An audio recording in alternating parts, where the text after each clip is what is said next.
क्या आपने कभी सोचा है कि माता सीता जब लंका की अशोक वाटिका में वर्षों तक रही थीं, तब उनके वस्त्र इतने स्वच्छ और सुंदर कैसे बने रहे?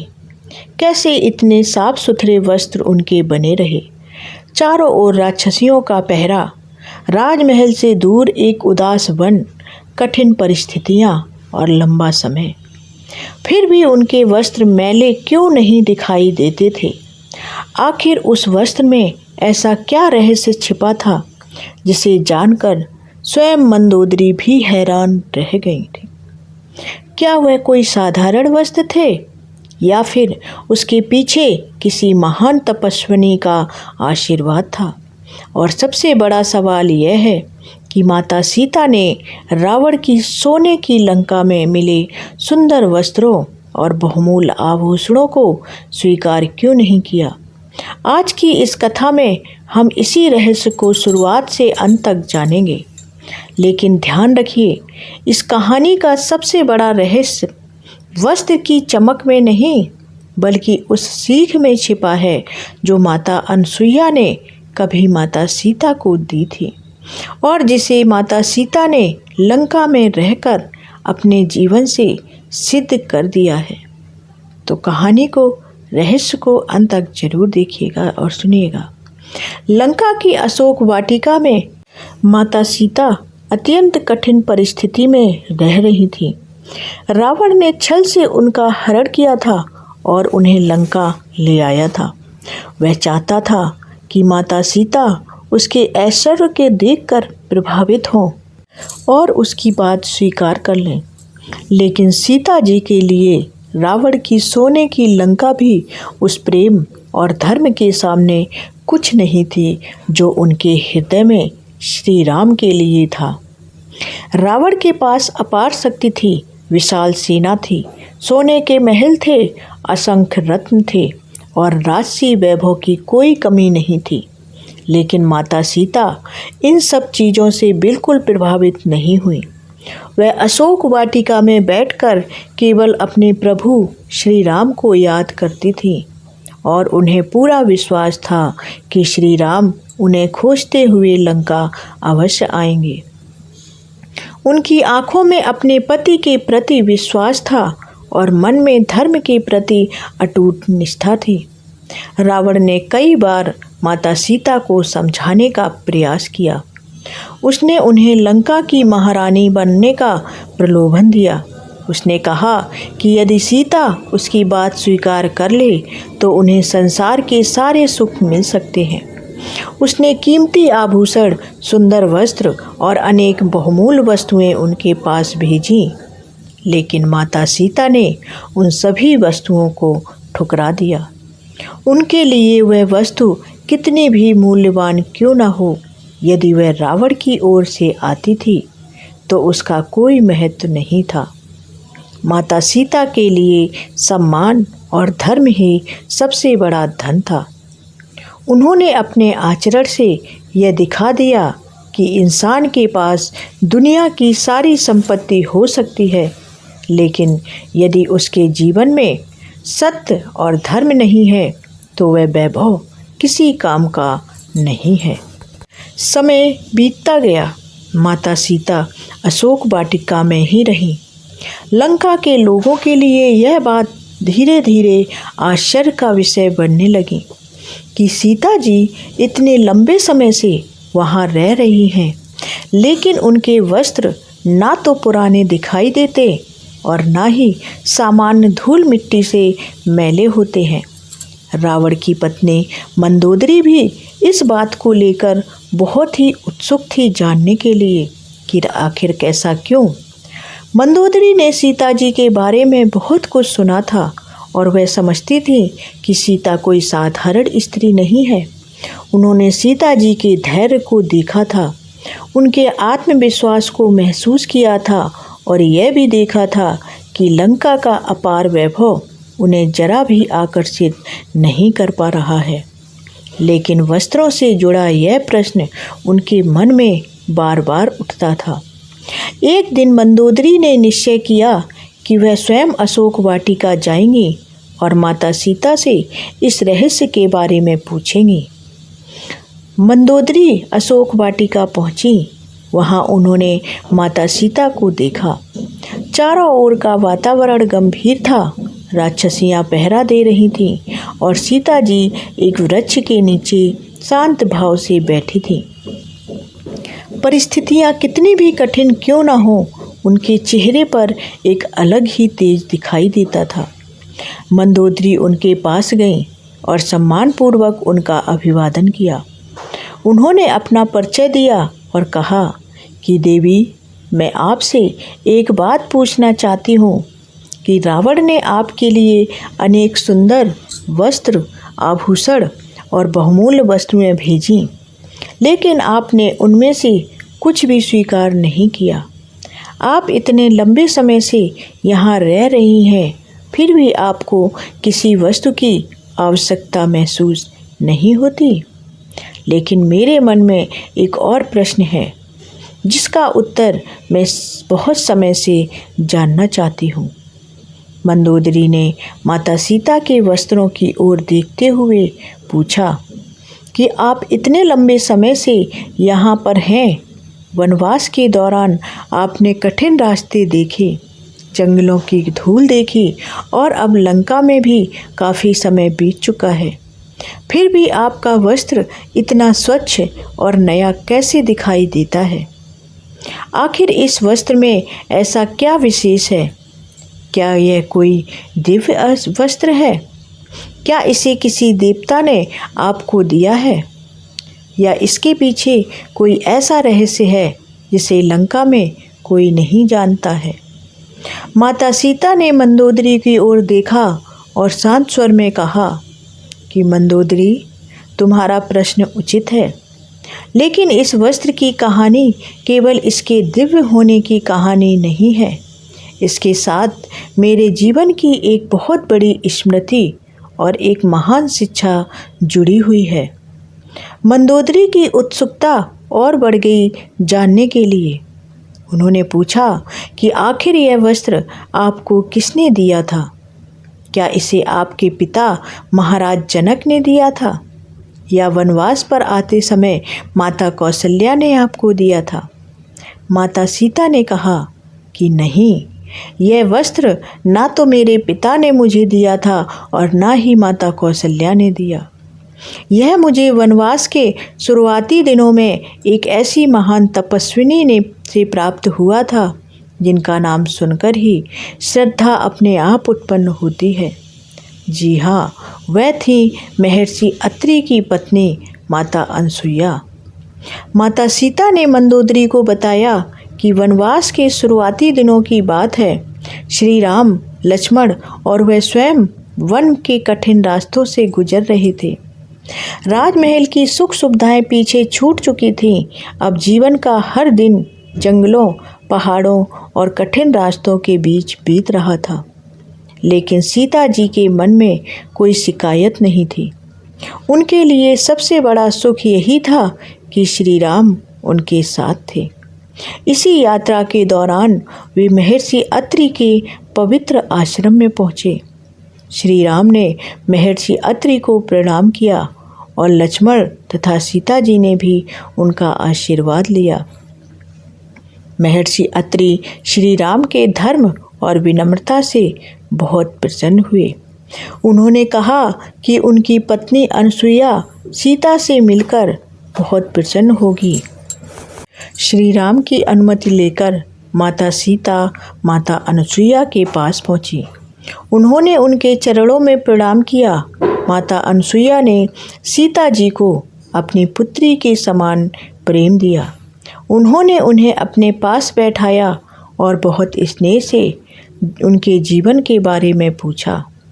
उन्होंने पूछा कि राजमहल का जीवन छोड़कर वन के कठिन रास्तों पर चलना कैसा लगता है? क्या उन्हें कभी अपने पुराने जीवन की याद आती है? क्या उन्हें कठिनाइयों से डर नहीं लगता? माता सीता ने बहुत सरलता से उत्तर दिया कि जहाँ उनके प्रभु श्री राम हैं, वहीं उनका घर है। उनके लिए राजमहल का सुख तभी अर्थपूर्ण है जब उनके साथ भगवान श्री राम हों। यदि श्री राम वन में है तो वन ही उनके लिए महल के समान है। माता सीता का यह उत्तर सुनकर माता अनसुईया बहुत प्रसन्न हुई। उन्होंने समझ लिया कि सीता के मन में अपने पति के प्रति कितना गहरा विश्वास और समर्पण है। उन्होंने सीता जी को समझाया कि जीवन में सुख और दुख हमेशा एक जैसे नहीं रहते। कभी राजमहल मिलता है और कभी जंगल की कठिन राह मिलती है। कभी सम्मान मिलता है और कभी अपमान का सामना करना पड़ता है। लेकिन जो व्यक्ति कठिन समय में भी अपने धर्म और मर्यादा को नहीं छोड़ता, वही वास्तव में महान होता है। माता अनसुईया ने सीता जी को स्त्री के धर्म, आत्मसम्मान, धैर्य और पतिव्रत की महिमा के बारे में समझाया। विदा होने से पहले माता अनसुईया ने सीता जी को आशीर्वाद दिया और उन्हें विशेष वस्त्र तथा अन्य दिव्य वस्तुएं प्रदान की।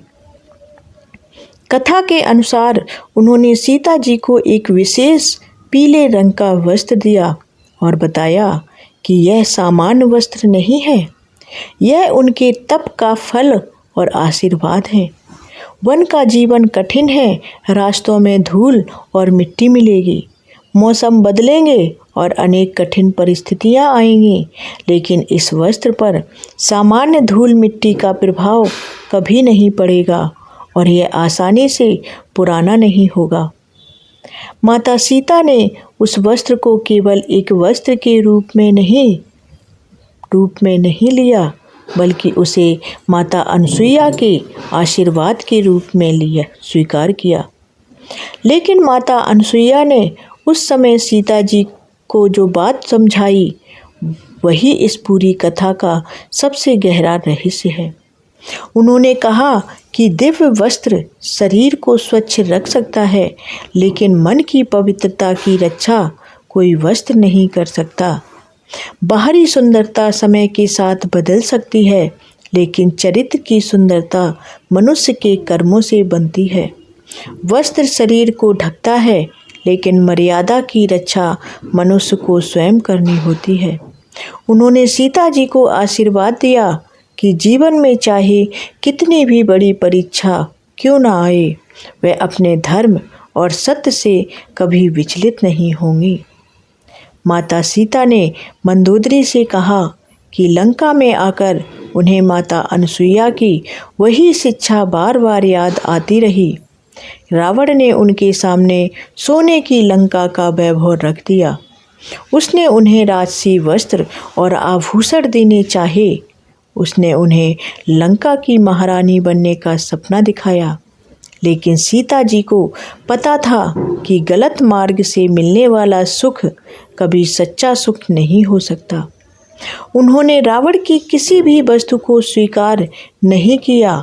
वह साधारण जीवन में रहना पसंद करती थी, लेकिन अपने धर्म और सम्मान से समझौता नहीं करना चाहती थी। मंदोदरी अब समझने लगी थी कि सीता जी के वस्त्र का रहस्य केवल वस्त्र की दिव्यता में नहीं है, उसके पीछे एक महान तपस्विनी का आशीर्वाद जरूर था। लेकिन उससे भी बड़ा रहस्य सीता जी का अपना चरित्र था। जिस तरह वह वस्त्र धूल से प्रभावित नहीं होता था, उसी तरह माता सीता का मन भी रावण के प्रलोभनों से प्रभावित नहीं हुआ। जिस तरह वह वस्त्र पुराना नहीं पड़ता था, उसी तरह उनका श्री राम के प्रति विश्वास भी समय बीतने के साथ कमजोर नहीं हुआ। मंदोदरी ने माता सीता से कहा कि आपने इतने बड़े संकट में भी अपना धैर्य कैसे बनाए रखा। तब माता सीता ने कहा कि जिस व्यक्ति को अपने सत्य पर विश्वास होता है, उसे कठिन परिस्थितियां कमजोर नहीं कर सकती। मुझे विश्वास है कि श्री राम मुझे खोजते हुए लंका जरूर आएंगे। मुझे अपने प्रभु के पराक्रम और धर्म पर पूर्ण भरोसा है, इसलिए मैं भयभीत नहीं हूँ। मैं जानती हूँ कि अधर्म चाहे कुछ समय के लिए शक्तिशाली दिखाई दे, लेकिन अंत में विजय धर्म की ही होती है। मंदोदरी माता सीता की बातें सुनकर भीतर से हिल गई। उन्होंने सोचा कि रावण के पास इतना बड़ा साम्राज्य है, लेकिन उसके भीतर शांति फिर भी नहीं है। उसके पास शक्ति है, लेकिन वह अपनी शक्ति का सही उपयोग नहीं कर रहा है। उसके पास विद्या है, लेकिन अहंकार ने उसकी बुद्धि को ठग दिया है। दूसरी ओर सीता जी के पास न सेना है, न राजसत्ता और न ही कोई हथियार। फिर भी उनका आत्मविश्वास इतना मजबूत है कि पूरी लंका का वैभव भी उन्हें झुका नहीं सकता। माता सीता ने मंदोदरी को रावण के भविष्य को लेकर भी चेताया। उन्होंने कहा कि रावण को समझाइए कि वह अहंकार छोड़ दे और मुझे सम्मानपूर्वक श्री राम के पास भेज दे। यदि वह ऐसा कर देगा तो लंका विनाश से बच सकती है, लेकिन यदि वह अपने अहंकार पर अड़ा रहा तो उसके कर्मों का परिणाम उसे भुगतना पड़ेगा। माता सीता की बातों में किसी प्रकार का भय नहीं था, वह केवल सत्य कह रही थी। मंदोदरी ने माता सीता की महानता को समझ लिया। उन्होंने देखा कि जिस स्त्री को रावण अपनी शक्ति के सामने झुका हुआ देखना चाहता है, वह स्त्री अपने धर्म के कारण अडिग खड़ी है।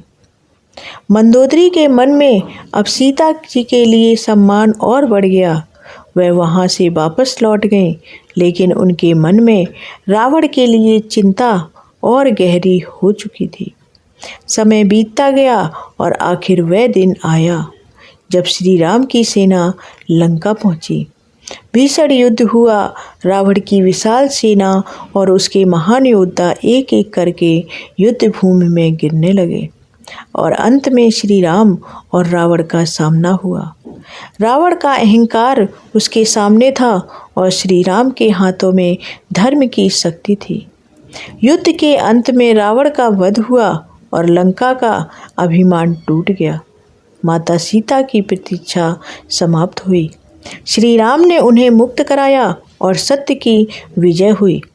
जिस सोने की लंका पर रावण को इतना गर्व था, वही लंका उसके अहंकार के कारण विनाश के रास्ते पर पहुंच गई।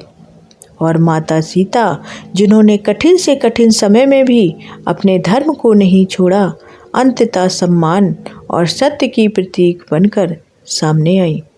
इस कथा का संदेश बहुत गहरा है कि माता सीता के वस्त्रों को लेकर, चाहे इसे एक दिव्य प्रसंग के रूप में देखा जाए या धार्मिक परंपरा में वर्णित कथा के रूप में, इसकी सबसे बड़ी शिक्षा बाहरी वस्त्र से कहीं अधिक महत्वपूर्ण है।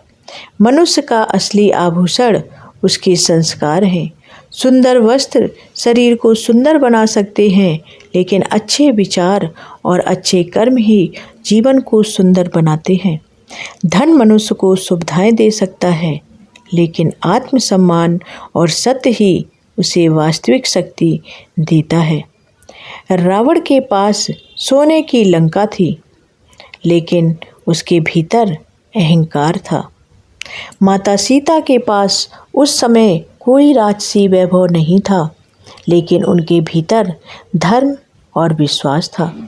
रावण ने शक्ति के बल पर सब कुछ प्राप्त करना चाहा, लेकिन माता सीता जी ने सत्य और मर्यादा के बल पर सब कुछ सहन किया और अंत में रावण की शक्ति समाप्त हुई और सीता जी का आदर्श आज भी जीवित है। माता अनसुईया द्वारा दिया गया वह दिव्य वस्त्र इसलिए केवल कपड़े का एक टुकड़ा नहीं माना जाता, बल्कि वह आशीर्वाद, तप, मर्यादा और धैर्य का प्रतीक बन जाता है। और इसके कथा का सबसे सुंदर संदेश यही है कि बाहरी वस्त्र चाहे कितने भी पवित्र क्यों न हो, मनुष्य की असली पवित्रता उसके विचारों और कर्मों से होती है। इसलिए जब भी हम माता सीता की कथा सुने तो केवल उनके दुख और संघर्ष को याद ना करें, बल्कि उनके धैर्य को भी याद करें। जब जीवन में कठिन समय आए, जब हमारे सामने गलत रास्ते से जल्दी सफलता पाने का अवसर हो, जब कोई हमें अपने सिद्धांतों से समझौता करने के लिए मजबूर करे, तब माता सीता की तरह अपने सत्य पर अडिग रहने की कोशिश करनी चाहिए। क्योंकि परिस्थितियाँ हमेशा हमारे नियंत्रण में नहीं होती हैं, लेकिन उन परिस्थितियों में हम कैसे व्यवहार करते हैं, यह हमारे हाथ में होता है। माता सीता ने लंका में रहकर यही सिद्ध किया है कि उन्होंने दिखाया कि व्यक्ति को उसकी परिस्थितियां महान नहीं बनाती हैं, बल्कि कठिन परिस्थितियों में लिए गए उसके निर्णय उसे महान बनाते हैं। तो दोस्तों, माता सीता के वस्त्रों का यह रहस्य केवल एक चमत्कारी वस्त्र की कथा नहीं है, यह उस विश्वास की कहानी है जो कठिन समय में भी नहीं टूटा। यह माता अनसुईया के आशीर्वाद की कहानी है। यह एक ऐसी स्त्री की कहानी है जिसने सोने की लंका के सामने भी अपने धर्म और आत्मसम्मान को नहीं छोड़ा।